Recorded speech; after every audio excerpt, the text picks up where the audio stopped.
Bonjour tout le monde, je m'appelle Frédéric Gagnon, je suis titulaire de la chaire Raoul Dandurand en études stratégiques et diplomatiques, directeur de l'Observatoire sur les États-Unis et professeur en sciences politiques à l'UQAM.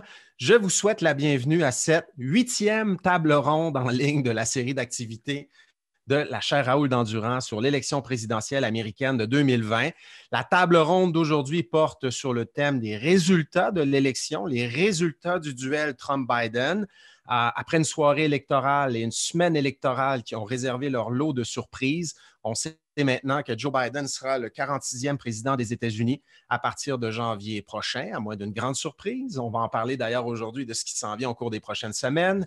Mirage rouge, Blue Shift, siège au Sénat, à la Chambre des représentants, vote par correspondance, taux de participation extrêmement élevé, des coalitions électorales en transformation peut-être. Voici quelques-uns des thèmes qu'on va aborder aujourd'hui. On va faire le bilan des résultats de cette élection et on va aussi se demander à quoi risquent de ressembler les dernières semaines de la présidence Trump et les premières de la présidence Biden.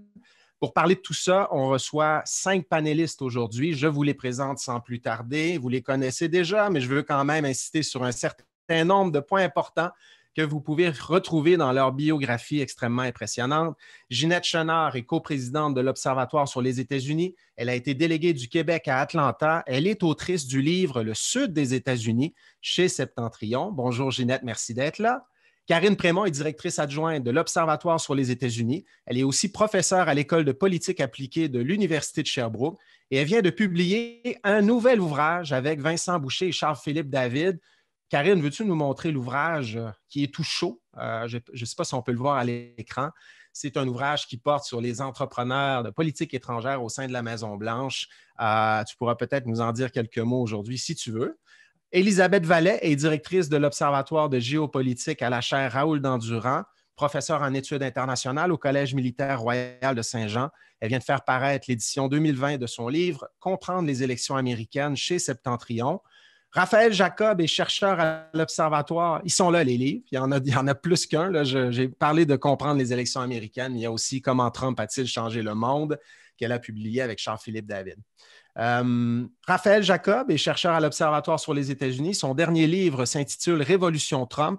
C'est paru chez Robert Laffont il y a quelques mois.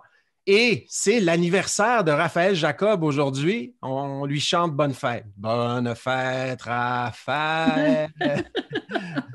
Bonne fête, Raphaël. Merci d'être là. Et finalement, Julien Toureil est chercheur à l'Observatoire sur les États-Unis. Et son dernier livre s'intitule Le conservatisme américain à l'ère Trump.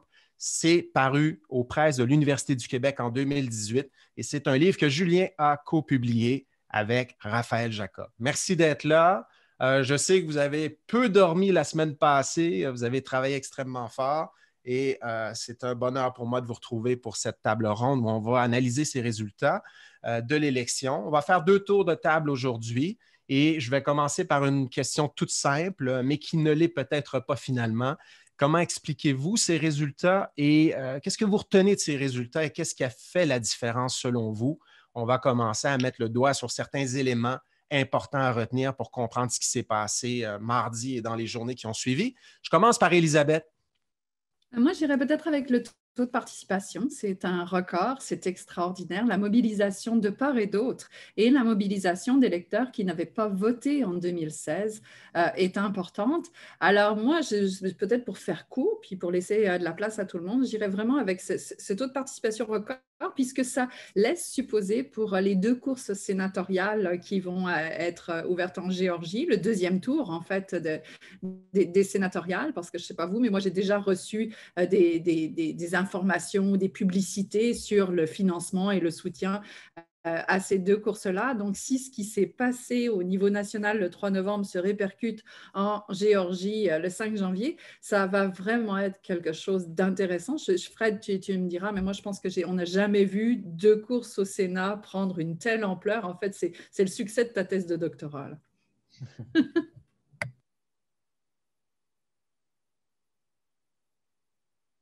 Pardon, c'est que tu as répondu vite, j'ai oublié de... Donc, taux de participation extrêmement élevé, mais des 2 côtés, hein, si on regarde les résultats finaux au national, peut-être une vague démocrate en termes de suffrage exprimé pour M. Biden, mais les républicains étaient au rendez-vous également. Julien Touret, qu'est-ce que tu as retenu de ces résultats ou veux-tu rebondir sur ce qu'Élisabeth vient de dire? Oui, dans la lignée de ce que disait Elisabeth, oui, j'ai été fasciné par cette capacité du candidat Trump à mobiliser de l'électorat. Et lorsqu'on parle d'augmentation de la participation, on voit qu'il a quasiment, alors peut-être les chiffres vont évoluer au cours des prochains jours, mais il a quasiment été chercher la moitié ou au moins 40% de ses nouveaux électeurs par rapport à 2016. Donc, cette élection n'a pas été une répudiation de Donald Trump, pardon, ni du Trumpisme. Et peut-être l'autre aspect qui m'a plutôt surpris dans cette élection, et là aussi, ça évoluera peut-être au cours des prochaines semaines lorsqu'il y aura des analyses plus fines, mais ça a été la question de l'urne, finalement, qui n'a peut-être pas été autant la gestion de la pandémie de COVID-19 par Donald Trump que la question traditionnelle, hein, pour reprendre l'expression de James Carville, la question économique, qui peut expliquer aussi la bonne performance de Trump et le résultat, entre guillemets, parce que je sais que Raphaël ne sera pas nécessairement d'accord avec moi, quelque peu serré, alors vraiment guillemets, de cette élection ou un petit peu inattendue. Donc voilà les deux éléments, pour faire très très bref, qui m'ont marqué depuis une semaine. Et sur l'économie, Julien, quelles sont les questions particulières qui ont pu faire la différence selon toi? Je pense que Donald Trump a réussi assez bien à incarner cette capacité de rebond de l'économie américaine au-delà de la COVID-19. Et finalement, le message qu'il a essayé de transmettre au cours des dernières semaines de la campagne, qu'il était le mieux positionné pour recréer le miracle économique dont il se targue, hein, d'avoir été le créateur pendant les 3 années et demie de sa présidence hors COVID, manifestement a eu une résonance au sein d'une grande partie de l'électorat et peut-être même de certains électorats qu'on aurait pu imaginer être plus favorables au candidat des démocrates ou plus éloignés du candidat républicain. Je pense notamment aux électeurs latino-américains, peut-être plus spécifiquement en Floride. Donc, oui, vas-y, Elisabeth. Peut-être qu'un des éléments ou une image qui n'a pas été complètement appréhendée dans sa totalité, c'est ce moment où il sort de l'hôpital, où il fait ce tour en voiture devant l'hôpital, puis le moment où il est sur le balcon et il enlève son masque. Il a montré quelque part à ceux qui se posaient des questions que l'on survivait à la pandémie, qu'on s'en remettait rapidement et qu'au fond, dans la dialectique, l'opposition économie-pandémie, lui, en fait, a un peu réconcilié ces deux éléments et j'ai l'impression que la force de cette image-là va être décryptée par les analystes de communication politique, mais j'ai le sentiment que ça a joué un rôle important. Les sondages aux sorties des urnes sont peut-être moins complets qu'à l'habitude cette année parce que beaucoup de gens ont voté par la poste, mais semblent effectivement démontrer que l'économie a été un enjeu plus important qu'on aurait pu le croire avant cette élection-là. C'est un enjeu plus important que la pandémie, selon ces données-là, alors qu'avant l'élection, il semblait que le virus était l'enjeu le plus important pour le plus grand nombre d'individus. Donc oui, ça peut expliquer pourquoi Trump se tire relativement bien d'affaire malgré la défaite. Karine Prémont, que retiens-tu des résultats de cette élection? Qu'est-ce qui a retenu ton attention? En fait, je compléterai d'abord sur ce qu'ont dit mes collègues parce que, évidemment, on se rappelle aussi, ou en tout cas, on regarde les chiffres, puis on voit que c'est 60% d'Américains qui disent ne pas avoir été affectés économiquement par la pandémie. Alors, on comprend donc que c'est une masse critique de gens pour qui les restrictions sanitaires, par exemple, ou cette panique autour de la pandémie était peut-être plus difficile à assimiler aussi. Alors, justement, quand on rajoute à ça le geste un peu théâtral de Trump, comme l'a présenté Elisabeth, quand on revient aux fondamentaux, comme on dit, des campagnes électorales, comme le propos Julien avec la question économique sous-jacente, bien forcément, ça peut expliquer justement que la pandémie n'ait pas été aussi importante. Quoique la pandémie et l'économie, là, c'était intrinsèquement lié, mais il y a quand même pas mal de gens pour qui les conséquences économiques n'étaient peut-être pas suffisamment importantes pour que ça ait un impact sur eux. Moi, ce que j'ai remarqué, évidemment, encore une fois, là, comme le dit Julien, il faudra attendre l'analyse plus fine, mais c'est le déplacement du vote. C'est-à-dire que peut-être que c'est ce qui explique aussi 2016, c'est ce qui peut expliquer 2020. On verra s'il faudra revoir nos catégories parce que traditionnellement, on accorde, par exemple, à telle catégorie, on dit que telle catégorie d'électeurs vote habituellement pour telle parti, telle autre catégorie pour telle autre parti. Et là, ce que j'ai remarqué, c'est une espèce de déplacement dans certaines catégories d'électeurs. Justement, Donald Trump a fait beaucoup mieux auprès des Afro-Américains et des Latino-Américains encore une fois, il faudrait décortiquer ces catégories-là en sous-catégories. Ce ne sont pas des gens qui votent de façon homogène, des blocs qui votent de façon homogène, mais on voit que Trump a réussi à faire beaucoup mieux auprès de ces groupes-là qu'en 2016, par exemple.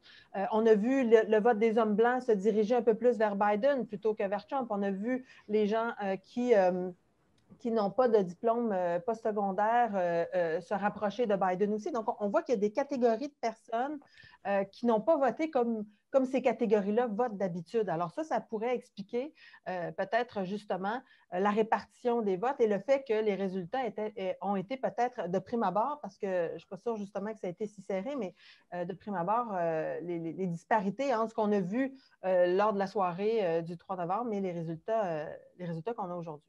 Ginette Chenard, j'aimerais t'entendre sur ces résultats, ce que tu as retenu. Moi, ce que j'ai retenu, ça fait un peu pendant à ce que vient de dire Karine, c'est la mobilisation dans le sens de la coalition que formait Joe Biden et qui lui a été extrêmement favorable.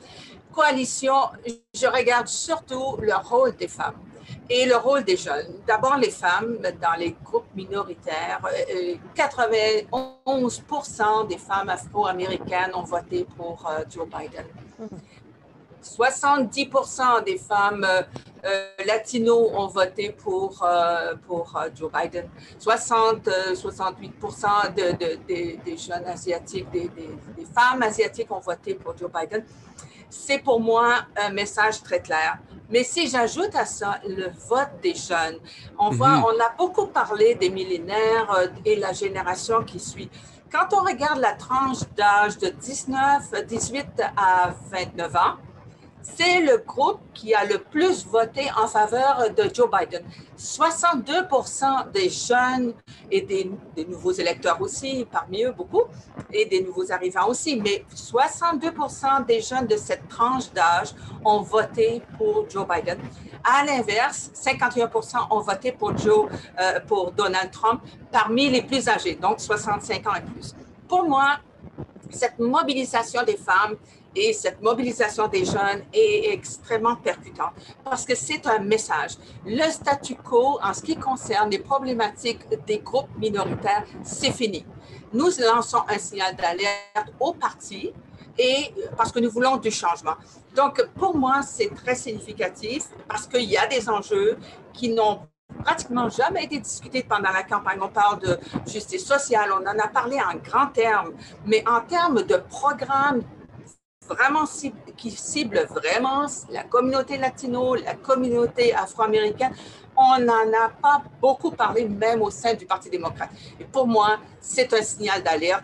C'est ça, ou bien nous faisons un peu, comme on vient d'en parler, c'est-à-dire une frange du vote afro-américain, surtout chez les jeunes afro-américains, à voter pour Donald Trump, un peu plus grand, un peu plus qu'en 2016. Et de la même façon, on a vu qu'en Floride, par exemple, le message est assez clair de la part des Cubains qui avaient appuyé, une bonne partie des jeunes Cubains qui avaient appuyé Barack Obama, ce qui n'a pas nécessairement été le cas. Mais il reste que à l'échelle du pays, le vote latino-américain, qui est le grand bloc minoritaire important et qui va faire en sorte de faire basculer la configuration du vote d'ici 2040-45, c'est à l'effet que le pays ne sera plus majoritairement formé d'électeurs blancs, mais d'électeurs en provenance de minorités. Pour moi, c'est très significatif tout ça. Donc, le vote des jeunes, le vote des minorités, très intéressant. On aura l'occasion d'y revenir. Et c'est vrai que les données préliminaires semblent démontrer que les jeunes étaient au rendez-vous cette année et un peu plus qu'en 2016. C'est-à-dire que les jeunes se sont mobilisés un petit peu plus pour voter Biden ou contre Trump que ce qu'on avait observé en 2016 pour Hillary Clinton. Les attentes seront élevées. On aura l'occasion d'en reparler tout à l'heure, notamment pour tu l'as bien dit, Ginette, des politiques plus progressistes sur les changements climatiques et tout ça. On verra si Biden sera en mesure d'aller de l'avant avec ces grandes réformes-là. On pourra en reparler tout à l'heure, mais déjà, c'est un élément extrêmement important à retenir, ce vote des jeunes qui était là, alors qu'habituellement, on se demande s'il sera au rendez-vous. Raphaël, ton tour. Bien, l'avantage de parler en dernier, c'est qu'on peut rebondir sur tout ce que les autres ont dit avant nous. Puis, je commencerai avec la toute première chose qui était dite en fait par Elisabeth, c'est-à-dire que je pense que c'est assez évident qu'on vit des moments assez pénibles d'un point de vue démocratique, en fait inacceptables d'un point de vue démocratique depuis l'élection. En fait, plusieurs diraient avant l'élection aussi. Mais dans tout ça, il y a un élément qui est extraordinairement positif, c'est-à-dire un taux record. On a quand même les 2 candidats de l'histoire américaine qui ont reçu les 2 plus hauts taux les 2 plus grands nombres de votes de l'histoire. Évidemment, il y a une question de population de croissance, mais c'est quand même historique, la participation qu'on a eue en 2020. Ça l'était aussi en 2018. C'était les élections du mandat où il y avait eu le plus haut taux de participation en un siècle. Là, ça ressemble à être un petit peu dans la même veine pour 2020. Donc, je pense que ça mérite vraiment d'être souligné d'emblée. Julien disait tantôt que je disais que l'élection n'était peut-être pas si serrée que ça. Ce qui est fascinant lorsqu'on se parle de grosses conclusions à tirer, c'est que ce n'est pas évident. Ça dépend un petit peu de votre interprétation. Parce que quand on regarde le vote populaire, c'est une assez bonne marge de victoire par Biden. Lorsqu'on regarde le collège électoral aussi, lorsqu'on regarde juste le nombre de grands électeurs de part et d'autre, mais lorsqu'on regarde où ça s'est joué, présentement, c'est moins de 60 000 voix dans 3 États. Ça ressemble beaucoup à 2016 pour ça, sauf de l'autre côté. Donc, je pense que c'est beaucoup une question d'interprétation. Puis, je veux rebondir. Juste rapidement, Raphaël, les 3 États auxquels tu fais référence seraient lesquels? Arizona, prenez les 3, c'est le plus serré. Arizona, Wisconsin, Georgie. Vous donnez ces 3 États-là à Donald Trump, il est réélu. Et vous combinez l'écart présentement, c'est vrai qu'on ne les a pas tous dépouillés, les votes, là, mais ça ne va pas croître à 1,5 million d'ici une semaine. Là. On va quand même être dans des petites marges en 3 États qui vont avoir été décisifs au final. Puis, il y a quelque chose que Karine a dit qui. Je ne peux pas réagir parce que je me dis pourquoi ce n'est pas elle qui a le micro plutôt que plusieurs personnes qui disent n'importe quoi dans les médias depuis les derniers jours. Il y a une affaire que je suis plus capable d'entendre. Et ça fait plusieurs gens que j'entends dans les médias québécois dire si Trump a perdu, c'est à cause de son attitude par rapport aux Afro-Américains, puis c'est eux qui l'ont sorti dehors. Puis je me dis, crime que vous ne comprenez pas comment lire des données électorales. C'est pas ça qui s'est passé. C'est juste pas ça qui s'est passé. Fait que c'est le contraire, en fait. Évidemment, le vote noir a été massivement contre Trump, mais c'est pas ça la question. La question, c'est de savoir comment ça a changé par rapport à 2016. Par rapport à 2016, et en fait, par rapport au score des autres candidats républicains historiquement, il a fait historiquement bien. Donc, je pense vraiment que ça mérite d'être souligné à très, très gros traits parce que c'est pas aussi simple, cette élection-là, que ce que bien les gens disent et pensaient avant et semblent penser après. Puis, finalement, ma conclusion à moi, personnellement, c'est que c'est un référendum beaucoup plus compliqué que ça. Quand tout va avoir été dépouillé, le score de Donald Trump au vote populaire va être entre 46 et 47 %. C'est ça qu'il y a eu il y a 4 ans. Ça n'a pas bougé parce que son taux d'approbation n'a presque pas bougé en 4 ans. Si on le résume à une chose, donc pour les toi, gens ne l'aimaient pas il y a 4 ans, ne l'aiment pas plus cette année. Donc, pour toi, 2020 ressemble en quelque sorte à l'élection de 2018, où c'était aussi un référendum sur sa performance. Donc, ça ressemble un peu plus à ce qu'on observe durant une élection de mi-mandat habituellement? Un peu plus dans un sens. En fait, pour moi, ça ressemble beaucoup à tout ce qu'on voit depuis 4 ans. C'est-à-dire, il prend toute l'attention et les gens qui ne l'aimaient pas au début l'aiment probablement encore moins. Les gens qui l'aiment encore. Et c'est un pays qui est hyper clivé, évidemment. Puis il a galvanisé énormément de gens. Tu sais, dans la littérature en sciences politiques, on a déjà démontré assez clairement que plus de polarisation entraîne plus de participation. Ben, il y a des coûts à ça, là. C'est pas juste bon. Mais il reste que crime. On va quand même avoir une élection qui va susciter énormément d'engouement. Je pense que c'est évident. Si on prend les États qui ont fait la différence, Ginette voulait revenir là-dessus? Non, ça va. Non. OK, non, je pensais que tu m'avais fait signe. Si on regarde les États qui ont fait la différence, parce que là, on parle de tendance nationale, le vote des jeunes, de façon générale, le vote des minorités et tout ça. Mais si on prend les États qui ont fait la différence, la Géorgie en est un, l'Arizona et les 3 États du Midwest des Grands Lacs, le Wisconsin, le Michigan et la Pennsylvanie, si on regarde les dynamiques propres à ces États-là, quels ont été les facteurs déterminants dans ces États-là, selon vous? Puis prenez celui que vous voulez, prenez celui de votre choix. Quelqu'un veut rebondir là-dessus? Moi, peut-être je pourrais ajouter quelque chose. Je pense qu'on avait mis, en fonction des sondages qui ont été publiés, l'attention qui a été consacrée à la région du Sud en particulier, il y a eu beaucoup de mirages et de faussetés. Je pense au Texas, par exemple, où en plein cœur de l'été, Biden est en avance de 3 points et puis ça a fondu. Bon, c'est sûr que la marge de Donald Trump a fondu au Texas de 9 points qu'elle était en 2016 à autour de 5 points maintenant en 2020. Mais il reste que la Floride aussi était un État où on dit, mais ça, c'est au coude à coude. Probablement, ça va se jouer autour de 1 %. Et puis, c'est c'est pas le vrai. Il a gagné Donald Trump avec 3 points. Et, la victoire de Trump est plus nette qu'en 2016, en fait. Et moi, c'est ce que je trouve, et la Géorgie, on ne s'attendait pas à cette surprise-là. Personnellement, moi, je pensais que c'était un État qui allait vraiment attendre peut-être la prochaine ou la seconde présidentielle. Mais non, cette fois-ci.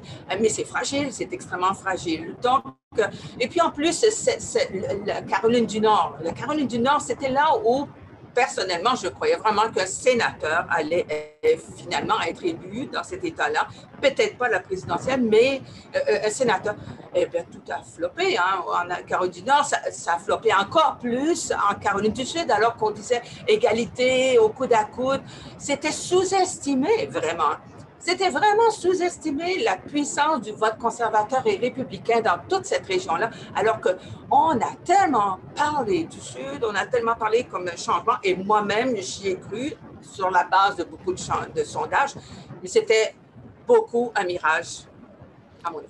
Donc, qu'est-ce qui fait qu'on n'a pas vu ça venir? Tu fais référence aux sondages, Ginette. Qu'est-ce qu'on peut dire à propos de ces sondages? Est-ce que les sondeurs ont été efficaces ou pas pour ce cycle électoral? On sait qu'en 2016, ils avaient fait l'objet de vives critiques. On avait sous-estimé l'appui à Trump dans les États qui avaient fait la différence, au Wisconsin, en Pennsylvanie et au Michigan. Quel bilan peut-on faire de ce travail des sondeurs cette fois-ci? Est-ce qu'ils ont été meilleurs, moins bons qu'en 2016? Moi, je ne suis pas une experte pour discuter de ça, mais je dirais que l'attention qui a été portée sur le Sud a été, à mon avis, exagérée. Et ça a donné à penser que l'espoir d'une marée bleue, d'un raz de marée bleue, beaucoup en fonction d'un virage d'allégeance politique dans cette région-là, alors que ça n'est resté qu'un virage. Donc, c'est vrai qu'on a eu, je dirais, pour alimenter ces sondages-là, on avait eu l'élection de 2018 où on a vu des nouveaux démocrates qui émergeaient de la foule des anciens démocrates, avec Stacey Abrams, avec Beto O'Rourke, avec Andrew Gillum dans le Sud. On s'est dit, ça y est, il y a une machine démocrate qui fonctionne maintenant, et ils ont perdu de justesse, ces 3 jeunes démocrates. Alors, on s'est dit, ça y est, c'est là où les choses vont se passer. Mais non, les choses se sont plus passées dans le mur bleu du Nord et pas du tout dans le Sud, à mon avis. Donc ça, c'est comme ça que je vois le mirage du Sud. Karine Prémont. À propos des sondages, en fait, c'est qu'on oublie quelque chose. Et les politologues, on n'aime pas bien ça, à avouer ça, mais c'est que ça nous rappelle d'une élection à l'autre à quel point l'émotivité joue une part majeure dans le comportement électoral des gens. En particulier avec une présidence comme Donald Trump. Donald Trump, on le sait, ne fait pas appel à la raison des gens, ne fait pas appel à leur sens civique, il fait appel à leurs émotions les plus enfouies, les plus triviales, les plus extrêmes. Alors, on comprend que les gens ont ressenti le besoin d'aller le défendre. Ce n'est pas quelque chose qu'on a l'impression peut-être de ressentir quand on répond à un sondage sur Internet. Donc, il y a toute la question. Je pense que c'est Claire Durand, la grande spécialiste des sondages, qui parlait de ça à la radio cette semaine, qui disait bien, il y a un problème d'échantillonnage aussi, il y a un problème de méthode.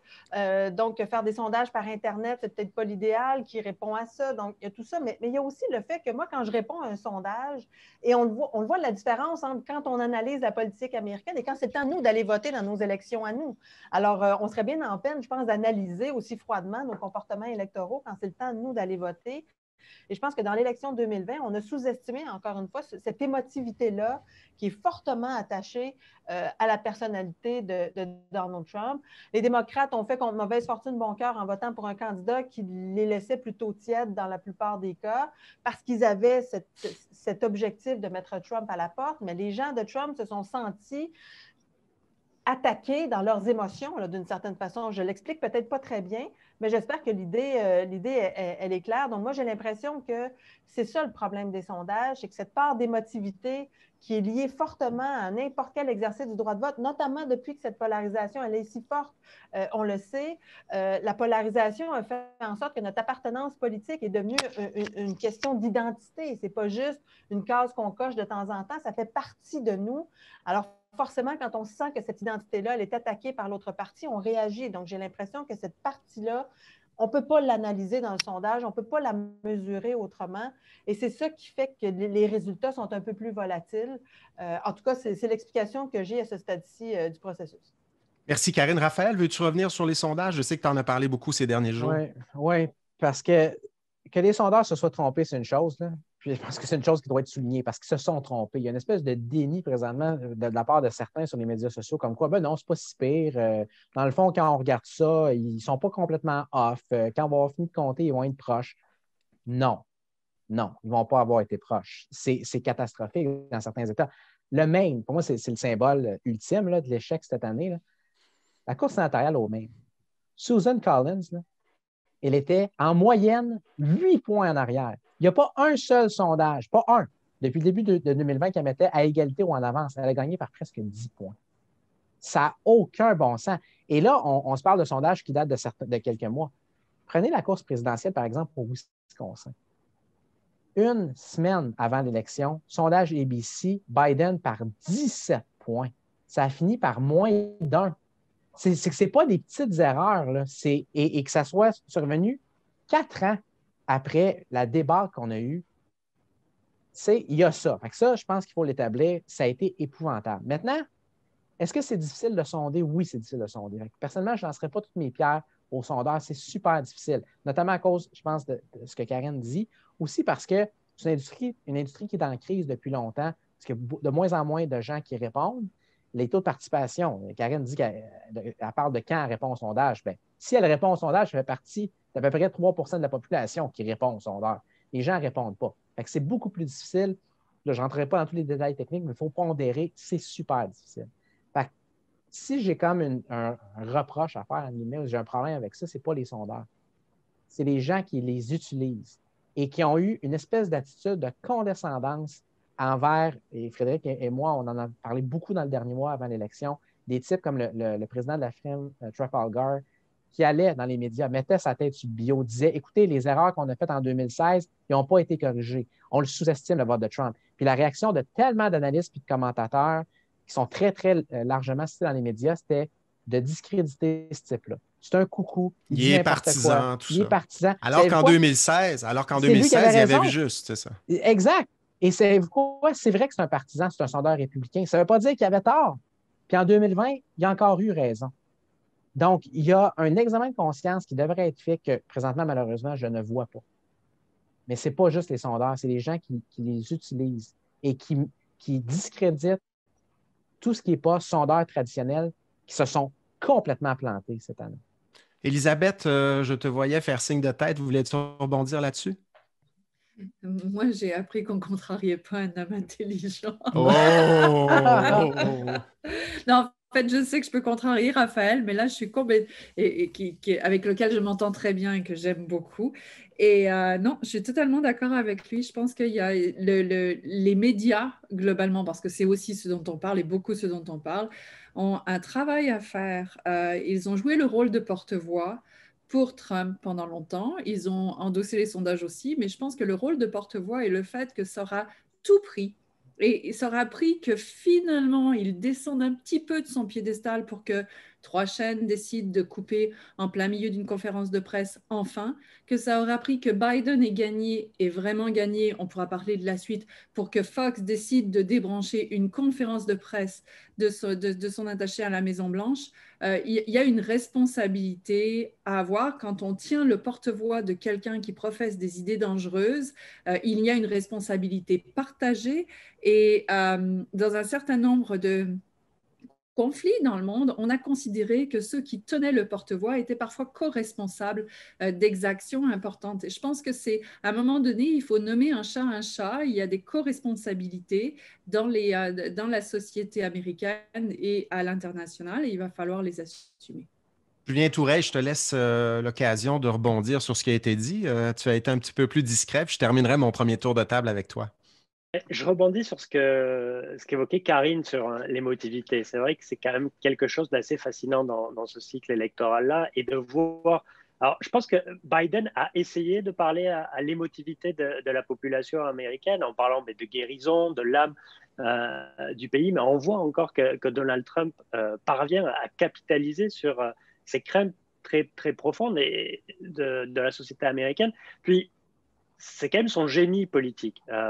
Il a quand même gagné 9 millions de voix de plus. Alors, je sais qu'en pourcentage, ça ressemble à 2016, mais malgré tout ce qu'on a pu dire pendant 4 ans, ou tout ce qu'il a pu faire en fait pendant 4 ans, il y a quand même 9 millions d'Américains en plus qui ont coché le nom de Donald Trump sur les bulletins de vote. Et simplement, juste pour évoquer la question que tu posais au début, là, quel État ou quel truc, moi, j'ai été assez fasciné de suivre l'évolution dans le comté d'Erie. Alors, le lac Erie, je prononce toujours très mal, je m'excuse, en Pennsylvanie, et qui illustre à quel point encore Trump parle à cet électorat d'un comté qui est assez post-industriel, assez rural. Il l'avait perdu par 6 points de pourcentage, puis là, Raphaël, tu pourras corriger, ou Fred, vous pourrez corriger en 2016. Là, il a à peine à 1500 voix de retard. Biden l'a quand même gagné, mais de très, très peu. Et ça soulève finalement le défi qu'auront peut-être les démocrates et Joe Biden pour reprendre pied auprès de cet électorat américain qui sent son existence menacée par plein d'évolutions en termes de démographie, en termes d'économie et d'identité aux États-Unis. Merci beaucoup. La Pennsylvanie est un État intéressant. Quand on décortique le vote selon les comtés, on réalise qu'au fond, Biden a accru les marges a accru les marges les marges qu'il a gagnées, dans le fond, par rapport à 2016. Puis je regardais, je ne sais pas si Raphaël a vu les mêmes chiffres que moi, mais en fait, dans la région de Philadelphie et autour de Philadelphie, Trump fait mieux qu'en 2016, même si Biden a plus de votes que Clinton dans ces régions-là. Donc, il y a des choses assez contre-intuitives dans cet État-là qui se sont déroulées aussi. Bien, ça rejoint ce que Karen disait tantôt. C'est-à-dire une des formes de gains les plus importantes que Biden a fait, puis ça se voit notamment en Pennsylvanie, mais pas seulement là, ça a été d'aller rechercher des électeurs blancs, en fait. Et on le voit dans plusieurs régions rurales de la Pennsylvanie. C'est vrai que c'est ça qui semble avoir fait la différence. OK, on va passer au deuxième tour de table. On a parlé des résultats, puis on n'a pas fini d'en parler et de les décortiquer. On n'a même pas tous les résultats encore. Donc, ce qu'on a dit reste quand même préliminaire à ce moment-ci, mais de bonnes pistes pour les prochains articles scientifiques qu'on pourrait écrire sur les élections américaines.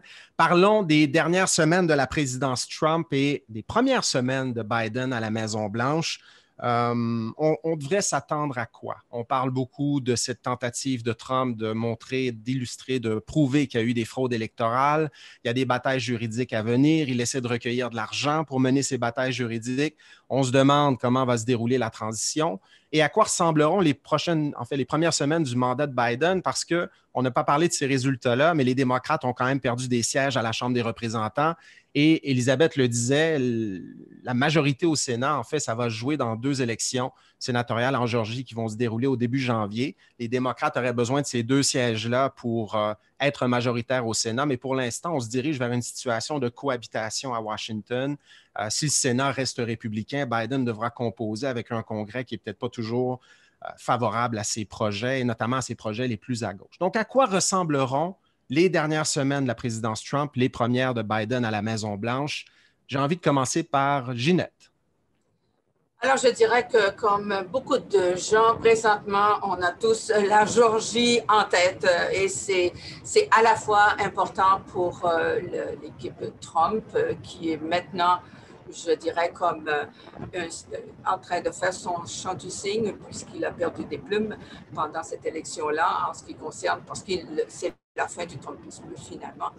Mais c'est important, la Géorgie, ce qui se passe, parce que c'est là où il y aura donc cette élection de 2 sénateurs pour justement essayer de, à l'heure actuelle, comme tu l'as dit, il y a deux égalités des sièges au Sénat entre le Parti républicain et démocrate. Donc, il s'agit de combler cet écart-là en faveur du Parti démocrate. Donc, est-ce que en Géorgie, les 2 sénateurs qui n'ont pas réussi à gagner 50% des voix doivent aller en 2e tour et les résultats seront connus le 5 janvier. Est-ce que à mon avis, pour le Parti républicain, l'enjeu, est-ce qu'on va laisser la Géorgie devenir une 2e Virginie, c'est-à-dire un autre État du Sud dans une mer républicaine? Donc, j'ai l'impression que les grands couteaux vont sortir pour justement empêcher ça. Du côté démocrate, ce qui est l'enjeu, c'est justement le fait d'augmenter les voix de la participation démocrate au Sénat de façon à avoir 50% des voix. Et 50 à égalité, c'est la vice-présidente la future vice-présidente, Kamala Harris, qui pourrait trancher lors des votes. Donc, ça c'est l'enjeu. Mais en ce qui concerne Donald Trump lui-même, puisqu'il est toujours président, moi, je dis qu'il est en train de vivre ces dernières heures parce qu'à partir du 20 janvier, midi, il n'est plus le leader du parti et le Trumpisme va disparaître éventuellement au fil des prochaines années. Donc, je ne vois pas vraiment comment ça peut durer puisque ça n'est pas un parti. Le leader sera Mitch McConnell. Et on reviendra donc probablement à un contexte au Sénat en ce qui concerne le débat, les négociations et les aspirations de Joe Biden pour négocier et collaborer. On retournera probablement à une situation semblable aux 2 dernières années d'Obama. Georgia, pour une autre raison, parce qu'aussi, il y aura probablement recomptage, puisqu'ils n'ont pas atteint la marge de victoire, en fait, d'avance de Joe Biden, qui est quand même de 12 000 électeurs présentement, n'est pas suffisante pour pouvoir atteindre dans la marge 0,50%. Il faut qu'il y ait c'est la règle en Georgie. Donc, il faudra probablement procéder à un recomptage, à moins qu'il y ait un miracle d'ici quelques temps, mais ce serait douteux. Donc, ce qui veut dire qu'on est en train de beaucoup miser et la campagne va s'étirer longuement, ça va être longue parce que ça va se décider dans un cas le 5 janvier et le recomptage dans les prochaines semaines, j'imagine. Donc, on va avoir affaire à la rhétorique de Donald Trump, à l'effet qu'il y a encore recomptage et en même temps la fraude électorale en Georgie. Et je répondrai à ça en ce qui concerne la fraude électorale en Georgie. Je dirais que même le gouverneur de la Georgie, qui est un républicain, qui a procédé longtemps à la suppression des votes et qui est là-dedans, qui n'a pas abondé dans le sens de Donald Trump pour dire que le système est frauduleux et que les élections ont été le processus a été mal. Et si ça avait été le cas, Stacey Abrams, qui s'est fait un devoir depuis plusieurs années d'organiser les militants de Georgie et de faire en sorte que la Georgie ne subisse pas l'intimidation, ne s'est jamais plainte qu'il y a eu fraude électorale en Georgie. Et pour moi, une fois que ces deux acteurs-là ont parlé, ça suppose qu'il n'y a pas eu de fraude électorale et que la Georgie va rester très intéressante. Mais ça sera vraiment un débat très difficile au cours des prochaines semaines. Ça n'est pas fini, l'élection 2020. On surveille la Georgie, donc. Élisabeth Vallet, on surveille quoi au cours des prochaines semaines? Et des premières semaines de Biden, si tu veux te rendre jusque-là? On surveille l'impact de ces recours juridiques, non pas sur l'issue de l'élection, mais sur l'état de l'opinion publique. La campagne parce que la campagne post-électorale est loin d'être terminée. En fait, à la suite de l'élection, il y a effectivement la campagne juridique, la campagne du décompte est presque terminée, mais il y a cette campagne qui se tourne vers l'opinion publique, on sait qu'elle est déterminante et les médias sociaux notamment sont envahis de vagues de désinformation à destination des minorités, particulièrement à destination des latinos dans le Sud pour essayer d'appuyer la thèse que Trump s'est fait voler l'élection. Et je pense que compte tenu, puis là vous me direz, et Fred particulièrement sur le Sénat, ce que tu en penses, mais moi j'ai le sentiment que McConnell et Graham et tout ce qui va autour, toute cette nébuleuse qui a choisi le camp trumpiste, en fait, a les yeux sur la balle, pas la balle du 20 janvier, celle de dans 2 ans et de la prochaine élection congressionnelle. Et donc, ils sont déjà en route et déjà positionnés pour se dire que puis je vais peut-être un peu loin, puis vous me contredirez, que si Biden commence tardivement, parce qu'il y a aussi ça, tout ce processus-là ralentit l'entrée en fonction de la transition officielle. Il manque encore, à ma connaissance, la signature du directeur général des services pour amorcer la procédure. Donc, ça veut dire que Biden est ralenti, qu'il est moins efficace. 2 ans, c'est rien du tout. Donc, Biden commence doucement. On a les yeux sur la balle des élections de novembre 2022 et je pense que tout ce qui est mis en place aujourd'hui a cet objectif-là de reconquérir et la Chambre et d'accroître la marge au Sénat. Je pense que les républicains ont fait des choix importants là, mais qui ne sont pas des choix à court terme. Donc, à la limite, les premières semaines de Biden, on est déjà plus loin, on est déjà 2 ans plus loin. Oui, c'est important de le noter au Sénat. Si les républicains sont majoritaires, ben, ils ont le privilège de diriger les commissions parlementaires, les commissions permanentes qui ont pouvoir d'enquête sur toutes sortes de choses. Et on se souvient que les républicains avaient essayé d'affaiblir Obama et son administration avec des enquêtes sur ce qui s'était produit à Benghazi.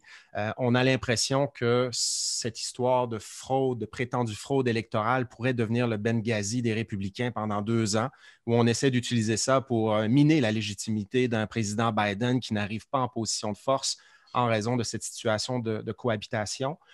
Mais je me tais parce que je veux savoir ce que Raphaël va surveiller au cours des prochaines semaines. Vraiment, Elisabeth nous a invité à la contredire. Je peux vous dire que ce n'est pas moi qui va la contredire.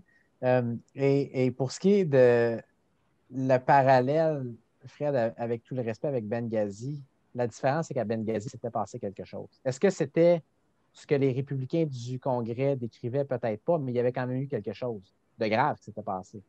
Absolument. Là, il n'y a rien. Il n'y en a pas de fraude. Là. Je veux dire, oui, il y a des irrégularités, puis c'est vrai qu'il y a peut-être des accusations crédibles de fraude isolées ici et là. Mais en aucun cas, est-ce que ça s'apparente au portrait de désinformation? Parce qu'on utilisait l'expression tantôt, appeler un chat un chat. Il faut appeler un chat un chat. Là, on n'est pas dans un débat républicain, démocrate, gauche-droite. Est-ce qu'on devrait hausser ou non l'impôt marginal, le taux d'imposition marginal des entreprises? Là? C'est pas ça. Là, c'est un débat entre, honnêtement, la démocratie et la non-démocratie. Je veux dire comme ça. Donc, qu'on aille sur ce terrain-là. Juste rapidement, Raphaël, ce qui est fascinant, par contre, c'est qu'il n'y a pas de preuve pour l'instant qu'il y a eu une fraude majeure, mais dans l'esprit de millions d'Américains, il s'est passé quelque chose. Et c'est pour ça que je fais le lien avec Benghazi. C'est que dans l'esprit de millions d'électeurs, mais on va être convaincu pendant peut-être jusqu'à la fin des temps qu'il y a eu une fraude électorale en 2020. C'est là que c'est dangereux. Je vais laisser Elisabeth répondre. Juste une toute petite chose, par exemple, par rapport aux morts qui votent. Alors, ils ont sorti une liste les républicains de morts qui auraient soi-disant voté. Alors, le New York Times s'est mis là-dedans, puis il a dit, OK, on va vérifier. Alors, ils ont commencé à vérifier, et à date, dans ce qu'ils ont, il y a des gens qui sont encore vivants, qui ont voté. Donc, et puis, de l'autre côté, tous ceux qui sont morts vraiment n'ont pas voté. Donc, pour l'instant, le New York Times dit on est en train de passer à travers leur liste, puis on n'en voit pas de problème. Oui, il y a des gens qui ont voté qui sont sur la liste, mais il se trouve que ces morts-là sont vivants. C'était juste une petite note de bas de page. Et aux yeux des gens dont je parlais, le New York Times produit des fausses nouvelles. Donc, on est toujours un peu pris dans la même histoire. Mais excuse-moi, Raphaël, je t'ai... Non, c'est beau. Non, mais tant qu'à citer le New York Times. Voici ce que le New York Times révélait aujourd'hui. Que les 2 sénateurs sortant de la Georgie, Mme Loeffler et M. Perdue, pour faire écho à Donald Trump, pour garder son support et par crainte de voir le président sortir contre eux d'ici au 2e tour qui est prévu au début du mois de janvier, ont eux-mêmes pris cette balle-là au bon, alors que en tout cas, je vais juste le dire comme ça, et ont commencé à demander publiquement depuis hier la démission du secrétaire d'État de la Georgie. Pour les gens qui nous écoutent, le secrétaire d'État d'un État, ce n'est pas comme le secrétaire d'État des États-Unis, ce n'est pas l'équivalent du ministre des Affaires étrangères, c'est la personne qui est responsable des élections. Le type en question, probablement, c'est un républicain, ce qui est quand même assez ironique, n'a rien fait de mal. Il n'y a rien, il n'y a aucune démonstration de quoi que ce soit. Mais c'est là que, quand je dis que c'est dangereux, on ne peut pas rester à l'extérieur de l'arène puis dire, juste y aller de façon analytique. Je pense que là-dessus, c'est rare que je prenne position, vous le savez, là-dessus, il faut prendre position parce que c'est dangereux d'un point de vue démocratique. On ne peut pas avoir ce genre de propos-là qui sont repris par tout le monde dans la classe politique en disant, ben oui, il y a de la fraude, puis il faut que ça n'a pas de bon sens ce qui est en train de se passer. Puis les effets corrosifs vont bien au-delà de la présidence du 20 janvier 2021. S'ils sont capables de démontrer qu'il y a eu fraude majeure, fine, mais pour l'instant, comme Elisabeth le dit, it's a nothing burger. Julien, j'aimerais te relancer là-dessus. Oui, comme disait Elisabeth, je comprends tout à fait la motivation très politique et très politicienne finalement de certains républicains de ne pas vouloir froisser l'électorat de Trump. Après tout, il est très important, mais je partage aussi l'indignation de Raphaël. C'est particulièrement grave ce qu'on voit. Non seulement, bon, on a un président qui se rabaisse à ne pas accepter le résultat évident d'une élection et à faire finalement de cette élection une étape dans un combat politique et pas la ligne d'arrivée, ce qui est quand même assez inusité. On a l'impression qu'il va falloir attendre le 20 janvier à midi pour que voilà, la ligne d'arrivée ait été concrètement franchie. Et ce que je trouve très préoccupant de la part de certains républicains, notamment McConnell ou Graham, on a l'impression que c'est le concours à qui aurait pu peigner la moustache d'un certain Adolphe.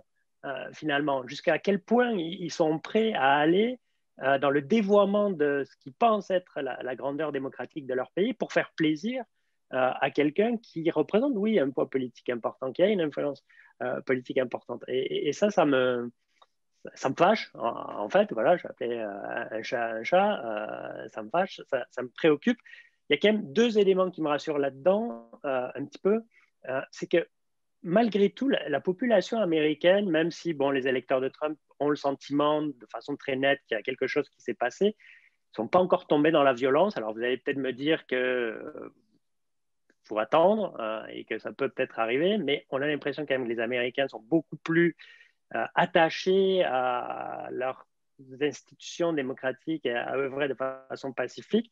Et je pense que les tribunaux, en ce sens-là, auront un rôle clé à jouer pour apaiser un débat politique que les républicains ne font qu'envenimer. Lorsque tous les tribunaux auront dit écoutez, il n'y a pas matière à poursuite, il n'y a pas eu de fraude, même en Cour suprême, parce que je suis convaincu que si ça devait se rendre en Cour suprême, mais s'il n'y a pas de fait, ils ne vont pas quand même trancher en faveur de Trump, ça me rassure. Et l'autre aspect qui me rassure par rapport à ce que disait Elisabeth sur la transition, c'est que finalement, Biden n'a pas besoin de la grande coopération de Trump et de ses affidés pour pouvoir aller de l'avant. Je crois qu'il a assez d'alliés et de partenaires au sein de au sein de la bureaucratie fédérale pour pouvoir bien se préparer.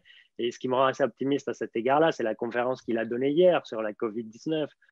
On avait quand même un président de facto plus qu'un président élu qui s'est exprimé.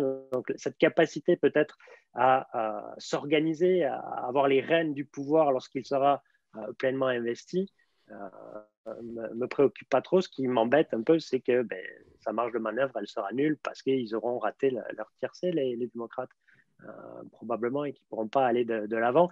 Et je finis pour la boucle avec ce que disait Ginette tout à l'heure sur les jeunes et les minorités. Les attentes importantes, elles vont susciter des déceptions importantes, parce que je pense qu'on s'apercevra assez vite.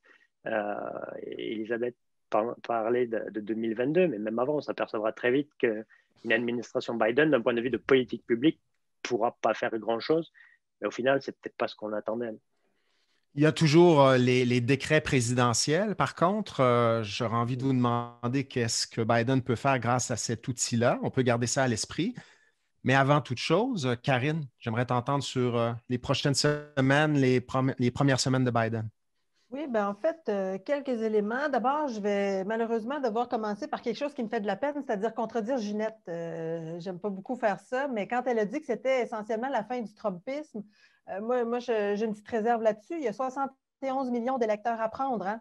Alors, on voit justement, on parlait tantôt des manœuvres de McConnell et de Graham, là, pour 2022, certes, mais pour 2024 aussi, sans doute. Donc, moi, je n'ai pas l'impression que ces 71 millions de personnes-là peuvent simplement être mises de côté ou en tout cas leur demande être minimisée. Je pense qu'il faudra trouver une façon de répondre aux besoins de ces gens-là, de répondre à leur anxiété, de répondre à leur tourment, visiblement, parce que ça va être une masse de personnes qui va compter éventuellement en 2022, mais en 2024 aussi.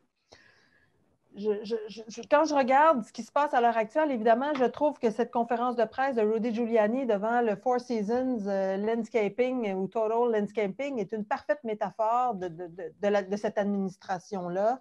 On voit vraiment les derniers soubresauts d'une désorganisation, d'un déni là, qui est pathétique à regarder.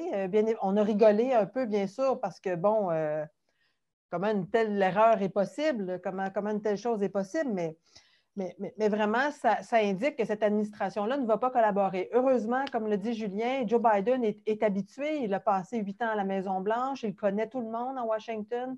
Alors, je pense que ça va faciliter les choses.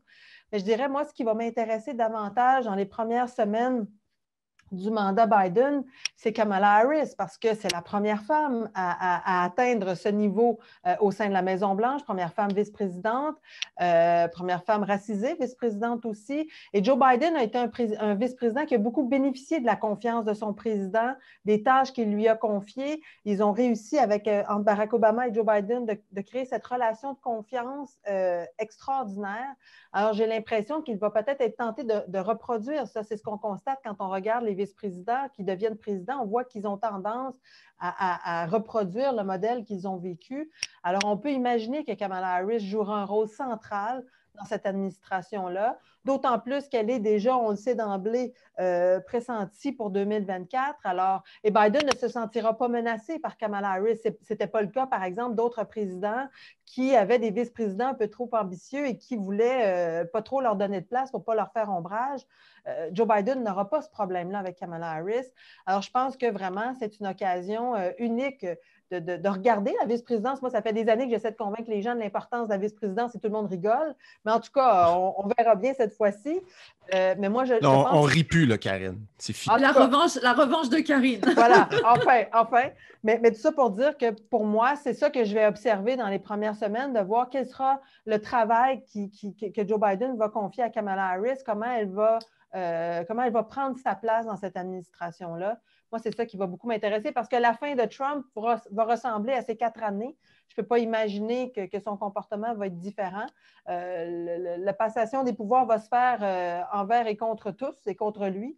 Mais c'est plutôt, malgré tous les obstacles à une administration Obama, moi, c'est Kamala Harris qui va m'intéresser parce qu'elle est là et c'est historique, mais aussi parce qu'elle risque d'être dans le portrait encore plusieurs années.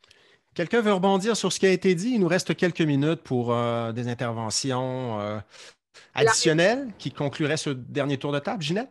J'ajouterais peut-être un petit élément à cette idée du trumpisme et de la force et de la vigueur et de son endurance pendant plusieurs années. Il faut voir, Donald Trump ne sera plus le leader du Parti républicain à partir du mois de janvier, du 20 janvier. Ce sera Mitch McConnell. Et au sein de ce parti-là, ça fait des années qu'on parlait que ce parti, avant même 2016, allait imploser, que voilà, à cause de l'influence des anciens du Tea Party, etc., les différences au sein du parti. Je pense qu'il y a beaucoup de groupes qui, pendant cette campagne, parmi les républicains, en tout cas, c'est peut-être encore exagéré parce qu'on a beaucoup fait parler ces anciens gouverneurs, ces anciens sénateurs républicains pour se plaindre justement de la présidence. Et il y a, à mon avis, il y a certainement des gens qui vont essayer de transformer de l'extérieur le Parti républicain qui sera sous le leadership de Mitch McConnell. Avec quel succès, on ne sait pas, mais certainement, ce n'est pas un parti qui sera unifié derrière Mitch McConnell. Et je pense que c'est pour ça que je pense que Trump ayant perdu sa légitimité, puisqu'il n'est plus le leader, le Trumpisme, à mon avis, va céder le pas au leadership du Parti républicain. Elisabeth. Moi, j'ai le sentiment que Trump ne disparaîtra pas. Je commence à être fatiguée. Il y a des moments où les conjugaisons. Parce qu'on l'est tous et tout. Mais on a du fun quand même. Oui. Et puis,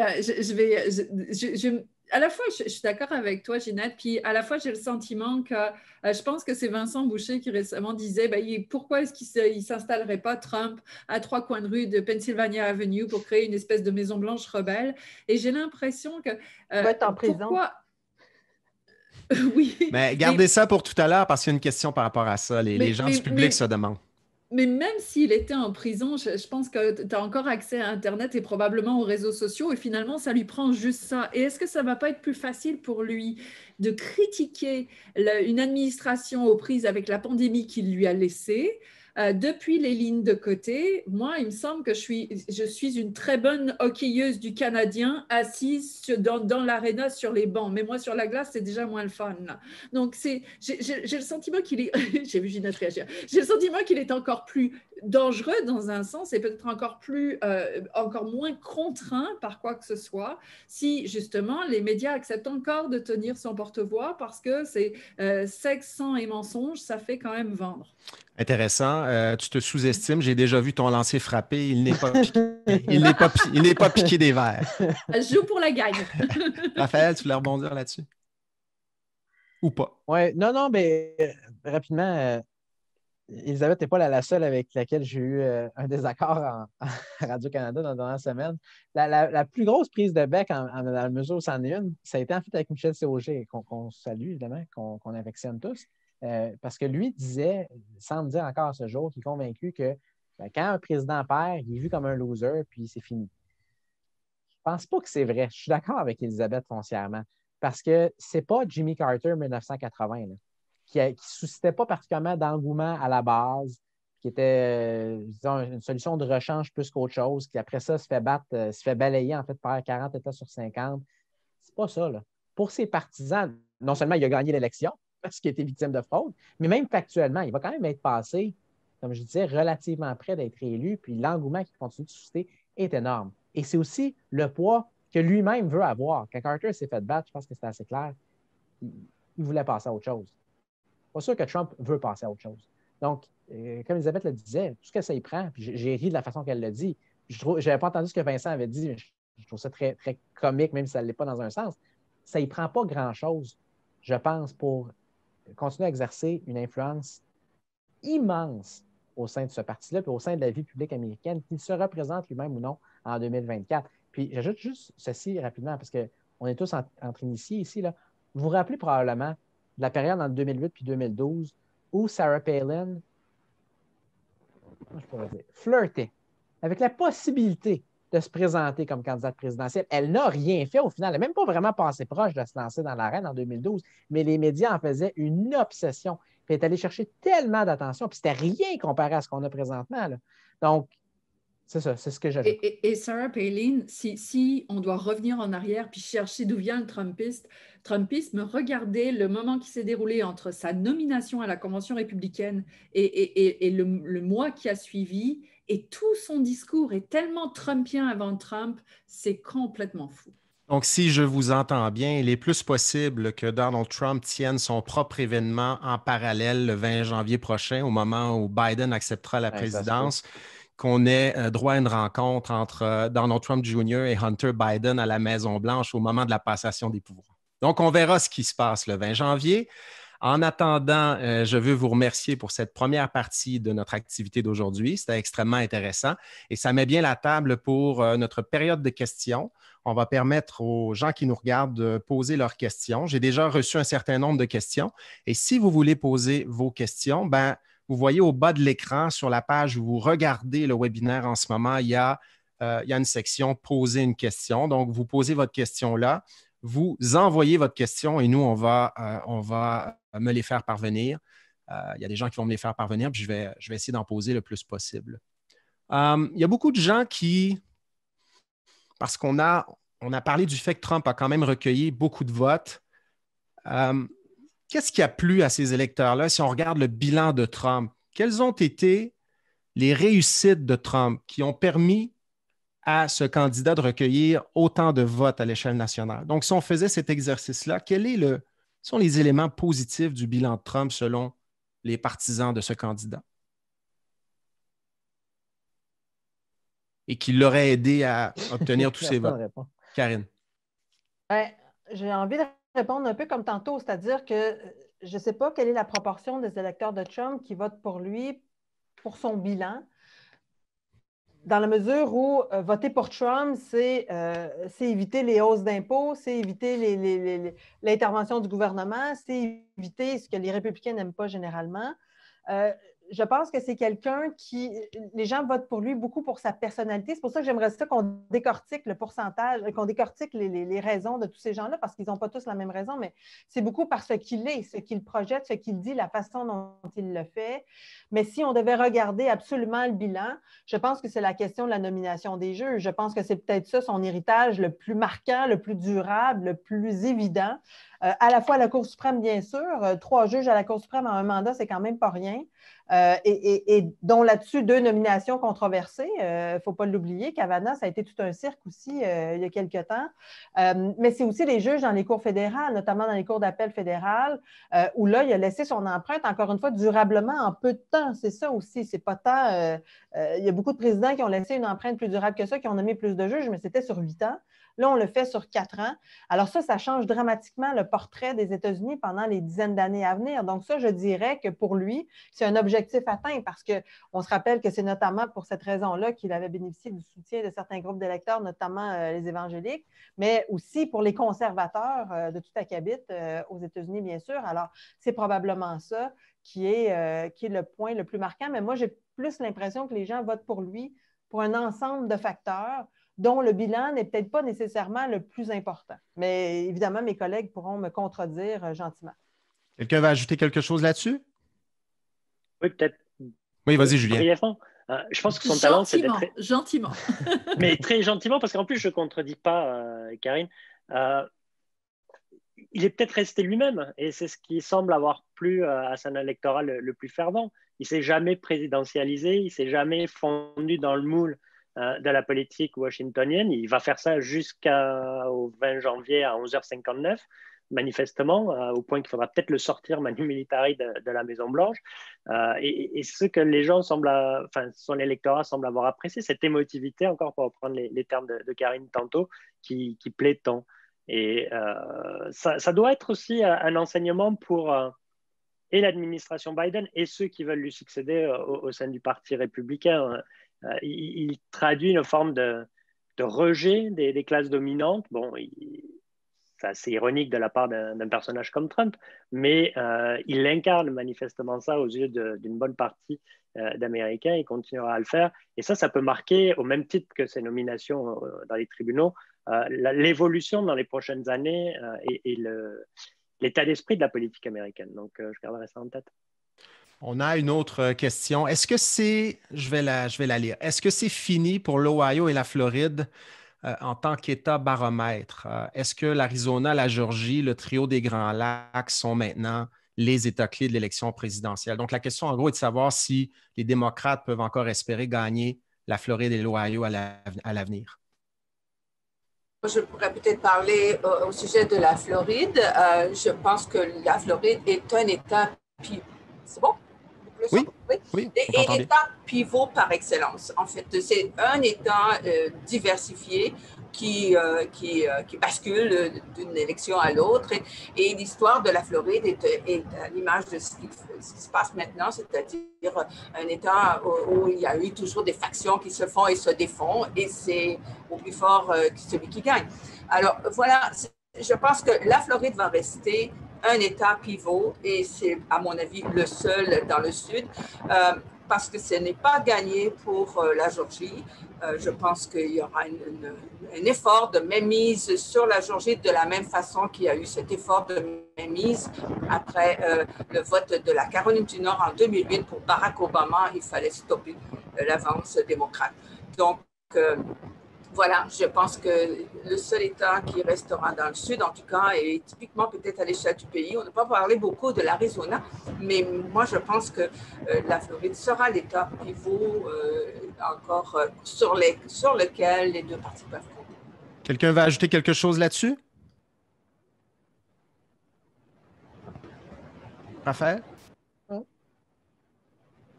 Parfait. On va y aller avec une autre question. Je le disais tout à l'heure, les gens se demandent si M. Trump et les membres de son administration pourraient être poursuivis en justice après la fin de cette présidence. Donc, est-ce que c'est concevable?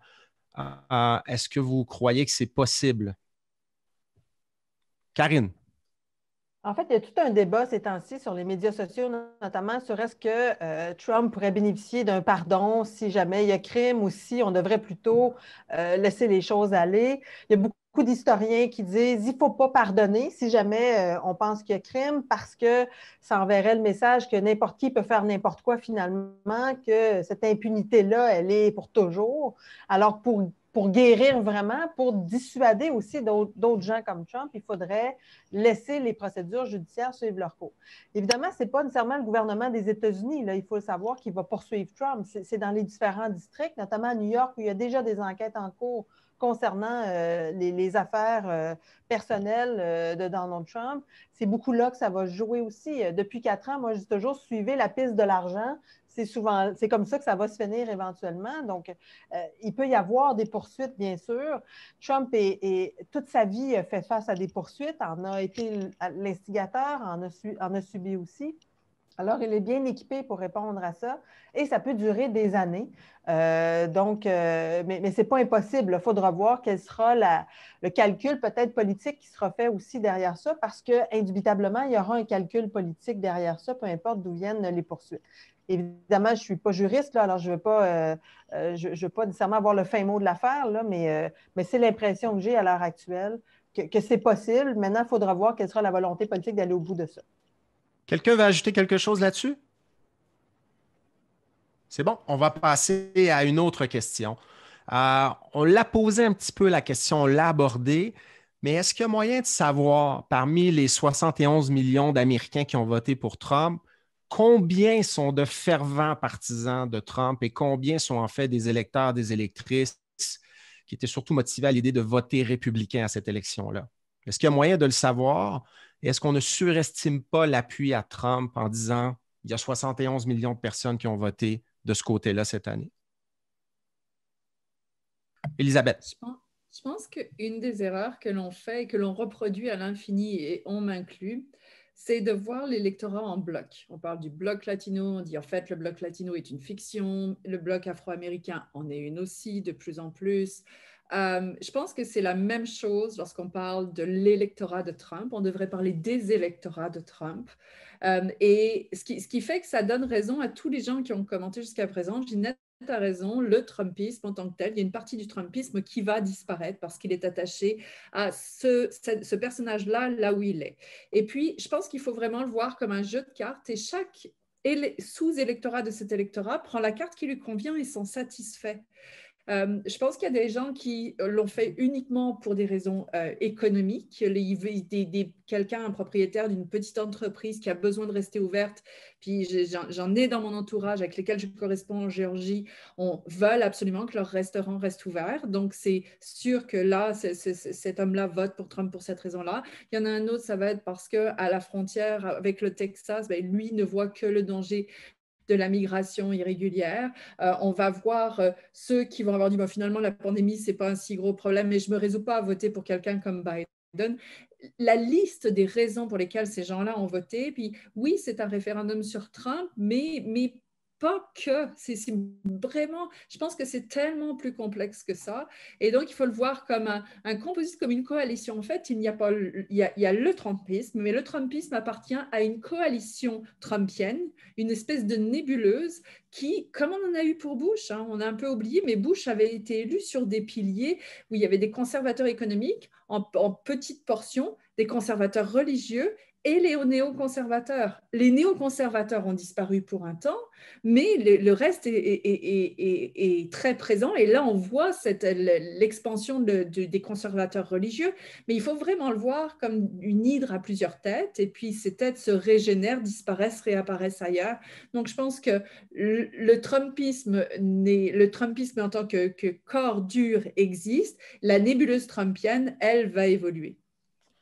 Quelqu'un va ajouter quelque chose? Julien. Oui, peut-être un petit élément. Moi, ce qui me fascine, c'est à quel point Trump n'a pas été finalement un corps étranger au Parti républicain. On aurait pu imaginer ça il y a 4 ans. Et lorsqu'on voit que les républicains, de façon massive, enfin les gens qui s'identifient républicains, à 94% ont voté pour Trump encore cette année, quelque chose comme ça. Ça illustre aussi le côté hyper partisan, mais ça montre à quel point finalement voter Donald Trump, c'est voter pour le programme classique des républicains, baisser des impôts, supprimer les régulations, les lois pro-environnementales, avoir des juges conservateurs dans les tribunaux. Il s'est fondu dans le moule et les électeurs républicains, je ne suis pas certain qu'il y en ait beaucoup qui fassent la différence entre Trump et notre allégeance républicaine. Finalement, il incarne ce qu'un républicain bon teint espère avoir. Et ce qui est en fait très marginal, et on a beaucoup parlé probablement de façon exagérée, c'est les républicains outrés par Trump qui auraient voulu faire défection. Bon, le Lincoln Project, manifestement, ils sont aussi rares que les licornes, ces gens-là. Les licornes. On en parle toujours dans nos webinaires. N'est-ce pas, Julien? On a une question pour toi, peut-être, Julien. Quel pourrait être l'effet Biden, et Karine aussi qui travaille sur ces questions, l'effet Biden sur la politique étrangère des États-Unis et sur les relations canado-américaines en particulier? Les autres peuvent répondre aussi, j'en suis sûr. Julien veut commencer, Karine? Vas-y, Julien. Ah, OK. Bon, l'effet immédiat, ça doit être, j'imagine, de rassurer sur l'image ou améliorer l'image des États-Unis dans le monde. On a vu notamment la réaction dans les pays européens, quand même, qui est, en général, une réaction de soulagement, et plus largement pardon, chez les alliés des États-Unis, on a l'air très satisfait. Va probablement ce soulagement être suivi par une soupe à la grimace assez rapidement, parce que est-ce que Biden pourra faire beaucoup? Peut-être pas. Est-ce que ce sera facile de lui dire non? Certainement pas. Est-ce qu'il aura surtout de l'intérêt à dépenser du capital politique qu'il aura quand même de façon très très limitée sur des grands enjeux de politique étrangère? Voilà, j'aurais pas d'attente en fait en matière de politique étrangère sur Biden, comme ça je serais sûr de ne pas être déçu. Et je suggérerais à bien des gens dans les capitales étrangères de ne pas s'attendre à grand chose, au moins ils n'ont pas de déception. Karine? J'aurais dit exactement la même chose, alors j'ai rien à ajouter. Rien? Oui, allez-y. Vas-y, Ginette. Peut-être sur les relations canado-américaines, puisque tu as fait allusion oui. à ta question. Je dirais que sur la forme, les choses vont changer énormément. Et ce qui est très important dans cette relation de proximité qui est extrêmement notre seul voisin, finalement, les États-Unis, c'est le rapport un peu de partenariat et d'amitié que certainement va incarner Joe Biden, contrairement à l'attitude cavalière que Donald Trump a eu à l'égard du Premier ministre du Canada et du Canada en général. Et sur le contenu, sur les politiques, je ne pense pas qu'il y aura de grandes différences avec l'administration Obama, c'est-à-dire une administration qui était déjà protectionniste et qui va continuer d'être protectionniste et qui a continué de l'être sous Donald Trump. La seule chose qui sera différente, c'est qu'il y aura plus de prévisibilité et les gens qui sont mandatés pour justement faire le monitoring, si vous me permettez cette expression-là, quand on est en poste, pour savoir où est-ce qu'on s'en va, ce sera plus facile de voir où est-ce que l'administration, le Sénat et l'administration elle-même est en train de s'en aller pour essayer de négocier un peu plus. Il y aura cette possibilité-là. Quelque chose? Oui, vas-y, Raphaël. Pour contredire Ginette, mais je pensais qu'on avait un autre voisin qui s'appelait la Russie. Mais là... Non, ce que je voulais dire, c'est en fait, ça combine un petit peu les deux dernières questions. Tu sais, quand on se parlait des différences électorales que Donald Trump va chercher, puis je suis vraiment d'accord avec, encore une fois, avec Elisabeth, comme quoi c'est simpliste de réduire l'électorat Trump à un bloc homogène. Quand on parle de politique étrangère, je vous jure, c'est drôle, je pensais à ça hier en allant à l'épicerie, comme quoi je ne suis pas capable d'évacuer la sélection de ma tête, je pense toujours. Relax, Raph, relax. Mais depuis 4 ans qu'on pense à ça, comment Donald Trump a injecté sa propre dose de Trumpisme à l'orthodoxie républicaine, puis comment ça a fait un drôle de mélange qui tient pour son électorat. Donc, je donne un exemple. Il a été très peu interventionniste concrètement, s'est retiré évidemment d'accords internationaux, etc. En même temps, a été extraordinairement, c'est plus que loyal, là, extraordinairement fort, je le mets entre guillemets, là, dans son soutien à Israël, qui est évidemment une espèce de carte centrale pour les néoconservateurs depuis des générations. Donc, on a affaire à une espèce de mix très spécial qui tient. Puis au niveau économique, c'est un petit peu ça aussi, c'est-à-dire qu'il a injecté son nationalisme américain, son protectionnisme à des baisses d'impôts très importantes, qui sont davantage l'orthodoxie républicaine traditionnelle. Ça crée une combinaison très spéciale, mais encore une fois, qui va chercher quand même pas mal d'appui. Pour ceux et celles qui s'intéressent aux relations canado-américaines, sachez qu'on tiendra notre dernier webinaire de la série, des webinaires de la chaire sur les élections américaines le 17 novembre, et il portera exclusivement sur l'effet de l'élection sur les relations canado-américaines. On aura l'occasion de recevoir 3 experts de ces questions, Laurie Troutman de Western Washington University, Alex Panetta de CBC et Christopher Sands du Woodrow Wilson Center. Donc, si ces thèmes vous intéressent, sachez qu'il y a ce rendez-vous le 17 novembre. On a une autre question. On a encore le temps, peut-être 5-10 minutes pour des questions. Il y a des gens qui se demandent comment pourrait se manifester l'opposition des mouvements nationalistes de droite au cours des prochaines années. Est-ce qu'il pourrait y avoir de l'agitation dans les rues américaines, une volonté de montrer qu'on existe encore, un peu comme ce qu'on avait vu un petit peu après l'élection de Barack Obama avec les mouvements du Tea Party? Est-ce que l'espèce d'appui à Trump peut se manifester comme ça pendant 4 ans aussi dans les rues, des manifestations, voilà. Quelqu'un là-dessus? Je pense que ça va dépendre de ce que Biden fait. S'il est le président qu'il dit qu'il va être, c'est-à-dire tendre une perche après l'autre à l'opposition, c'est une chose. Je sais sincèrement pas. Je pense que ça va dépendre en bonne partie de comment son administration se comporte, puis aussi comment les républicains au Congrès agissent. Est-ce que si Biden tend des perches, il les accepte ou on est en garde de trancher dès la première journée?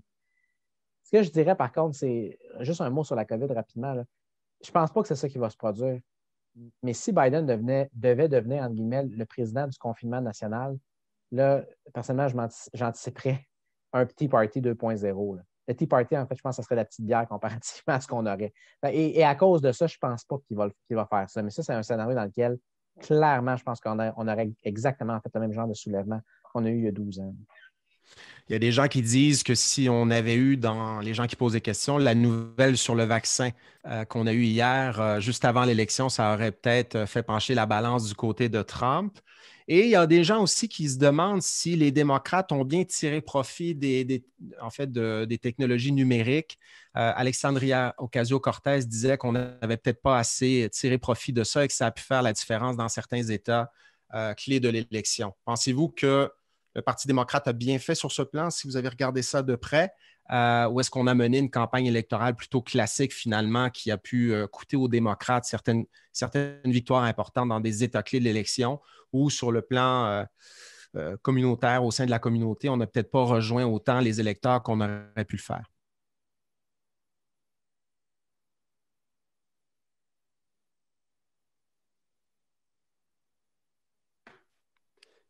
Si vous entendez quelqu'un à l'arrière, c'est une petite de 8 ans qui a des cas de COVID dans sa classe en ce moment et qui est à la maison cette semaine. Et je l'adore. Quelqu'un sur les 2 derniers éléments qui ont été mentionnés? Et ce sont les dernières questions, donc on va terminer avec ça. Rien? Ils sont vraiment fatigués, je pense. Je vais faire un dernier tour de table juste pour le plaisir. Oui, vraiment fatiguée. Je pense que c'est vrai. J'avoue que ma tasse à café est vide, puis il n'y a plus de fioul. On termine avec un petit tour de table rapide. Vous avez dormi combien d'heures depuis mardi dernier, Ginette? Je n'ai pas calculé. C'est moins que d'habitude. Karine? Ben moi, quand même, pas si mal, parce que pour la petite anecdote, pour ceux qui ne le savent pas, moi, pendant que j'étais à RDI mardi soir, ma chambre d'hôtel a été cambriolée. Alors, j'ai eu des émotions fortes dans les heures qui ont suivi. Alors, ma soirée électorale a duré plus longtemps que prévu. Mais non, sinon, après, je me suis reprise parce que moi, samedi, une fois qu'on a annoncé que Biden était gagnant, j'ai dit c'est terminé, j'ai tout éteint, puis j'ai fait la sauce à spaghetti, puis j'ai gardé les enfants de ma sœur, puis ça a été fini. Alors, voilà. Donc, moi, j'ai mieux dormi, je pense, que mes collègues qui ont dû justement compenser en étant encore plus présents dans les médias. Et je les félicite d'ailleurs pour l'excellence de leur travail, bien évidemment. Raphaël, Elisabeth, Julien, vous avez dormi un petit peu? Quand même. moi, je suis un paresseux, donc je dors toujours beaucoup. Enfin, l'animal. Moi, je faisais réviser des examens d'algèbre, qui est, comme vous savez, ma grande force en même temps que tout ça. Puis j'avoue que ce qui se passe au sud de notre frontière, compte tenu de la proximité, m'empêche un petit peu parfois de dormir. Moi, je suis inquiète de l'état des démocraties en général. Puis je trouve que lorsque la grosse démocratie, celle qui a défini un peu le système international, commence à s'éroder et à montrer des signes de faiblesse, c'est jamais un bon signe, puis ce qui se passe est reflété par le rapport de Freedom House.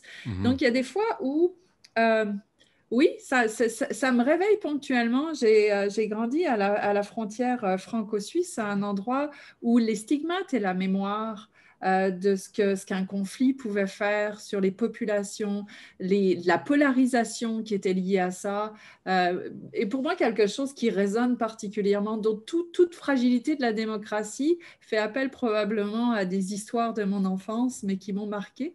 Et oui, il y a des fois où ça m'a réveillée. Je ne vois pas comment on peut mieux terminer ce webinaire. Merci beaucoup, Élisabeth. Ginette Chenard, Karine Prémont, Élisabeth Valère, Raphaël Jacob, Julien Toureille, merci d'avoir participé à cette table ronde en ligne. Et pour ceux et celles qui ont assisté à cette table ronde, je vous invite à visiter le site de la chaire Raoul Dandurand au www.dandurand.uqam.ca pour vous inscrire notamment à notre dernier webinaire de la série dont j'ai parlé tout à l'heure, c'est le 17 novembre. Je vous invite également à nous suivre sur les médias sociaux, Facebook, Twitter, Instagram, à vous abonner au balado de la chaire qui paraît chaque semaine sur vos plateformes préférées. Et sur ce, je remercie l'équipe qui a fait en sorte que ce webinaire a pu se tenir. On les oublie toujours. Françoise Conéa, on ne les oublie pas en fait, mais on ne nomme pas assez souvent leur nom. Françoise Conéa, Ivana Michelin, Louis Collerette et l'équipe aussi technique à l'UQAM. Merci beaucoup. Merci d'être au rendez-vous. Merci de votre confiance et je vous dis à très bientôt. Merci aux conférenciers et conférencières.